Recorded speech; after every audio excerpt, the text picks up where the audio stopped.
தன்னோட மனைவிக்காக அவ்வளவு தூரம் இறங்கி முயற்சி பண்ணியும் மனைவிய காப்பாற்ற முடியல அப்படிங்கிற சோகமான விஷயத்த இப்ப முத்துக்காளை அவரு சொல்லியிருக்காரு. பரிதாபமா அவங்களுடைய மனைவி இறந்திருக்காங்க. குடும்பமே கலங்கி நிக்கிறாங்க.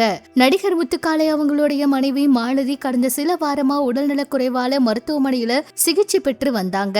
இந்த நிலையில இன்னைக்கு அவங்க உயிரிழந்திருக்கிறதா தகவல் வெளியாகி இருக்கு. கொஞ்ச நாளாவே மனைவியோட சிகிச்சைக்காக உதவி கேட்டுட்டு இருந்தாரு முத்துக்காளை. உருக்கமா பேசி வீடியோக்களை பதிவிட்டு இருந்தாரு. இந்த சோக செய்தி பலரையும் கண்கலங்க வச்சிருந்துச்சு. நகைச்சுவை நடிகரா ரசிகர்களை சிரிக்க வச்ச முத்துக்காளை நிஜ வாழ்க்கையில ரொம்ப கடுமையான சோதனையை எதிர்கொண்டாரு. அவரோட மனைவி மாலதி கடந்த 19 நாட்களா மருத்துவமனையில தீவிர சிகிச்சை பெற்று வந்தாங்க. குடும்பத்தினர் உயிரை பிடித்து போராடி கொண்டிருந்த நிலையில அதிகாலை சிகிச்சை பலனின்றி அவங்க உயிரிழந்ததா தகவல் வெளியாச்சு. மாலதி அவங்களுக்கு வயது 47. அவங்களோட உடல் இறுதி அஞ்சலிக்காக சொந்த ஊரான விருதுநகர் மாவட்டம் ராஜபாளையம் பக்கத்துல இருக்க பகுதிக்கு கொண்டு செல்லப்பட்டது. இன்றைய இரவு இறுதி சடங்கு நடைபெறும்னு சொல்றாங்க. இந்த சம்பவம் எல்லாரையுமே ரொம்பவே அதிர்ச்சியாக்கி இருக்கு. ஏன்னா மனைவிக்காக உதவி கேட்ட அவருக்கு உதவி செய்யறன்னு விஜய் அவர் கூட நிறைய விஷயங்கள் சொல்லி இருந்தாரு.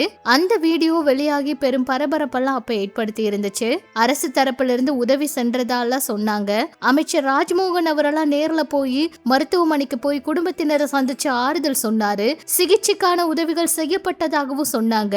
மாலதி கண்டிப்பா வீடு திரும்புவாங்கன்னு எதிர்பார்க்கப்பட்ட நிலையில மாலதி அவங்களுக்கு இப்படி ஒரு விஷயம் நடந்தது எல்லாருக்குமே மிகுந்த அதிர்ச்சியை கொடுத்திருந்துச்சு. முத்துக்காளை அவங்க பேசும்போது பலருக்கு அவர் ஒரு காமெடி நடிகரா தான் நினைவுக்கு வருவார். ஆனா சினிமாவில் அவர் செஞ்ச பயணம் எளிதானதல்ல. சின்ன கதாபாத்திரம், நகைச்சுவை ரோல்னு, ஸ்டண்ட்னு பல விஷயங்கள் பண்ணிருக்காரு. திரையுலகில பல விஷயங்களுக்காக போராடி இருக்காரு. பெரிய நட்சத்திரங்கள் படங்கள்லயும் சின்ன ஆனாலும் நினைவுல நிக்கிற கதாபாத்திரங்கள்ல நடிச்சிருப்பாரு. திரையில எப்பவுமே சிரிப்பு கொடுத்தவரோட வாழ்க்கையில நிஜத்துல நிறைய வேதனைங்க. பலரையும் அதிகமா இந்த வேதனை பாதிச்சிருக்குன்னு சொல்லலாம். மனைவியோட உயிரை காப்பாற்ற நிறையவே போராடி இருக்காரு. சொல்ல போனா முத்துக்காளை அவரு மனைவிக்காக கடைசி வரைக்கும் கூட நின்னு அவங்களை காப்பாத்த பல முயற்சிகள் பண்ணிருக்காரு.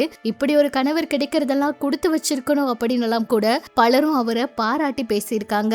மனைவியை காப்பாற்ற அவரால முடிஞ்ச எல்லா விஷயத்தையும் செய்து பார்த்தாரு. இந்த வேதனையை தாங்குற சக்தி கிடைக்கணும் அப்படின்னும் கடவுள் இந்த குடும்பத்துக்கு துணை நிக்கணும்னு நிறைய பேர் கருத்து தெரிவிச்சிருக்காங்க. ஒரு கலைஞன் மேடையில சிரிப்பு கொடுத்தாலும் மேடைக்கு பின்னால எவ்வளவோ கண்ணீர் இருக்கலாம் அப்படிங்கறத இந்த சம்பவம் நினைவூட்டி இருக்கு. மனைவியை காப்பாற்ற கடைசி வரைக்கும் போராடின இவருக்கு இப்ப ரசிகர்களும் திரை பிரபலங்களும் ஆறுதல சொல்லிட்டு இருக்காங்க.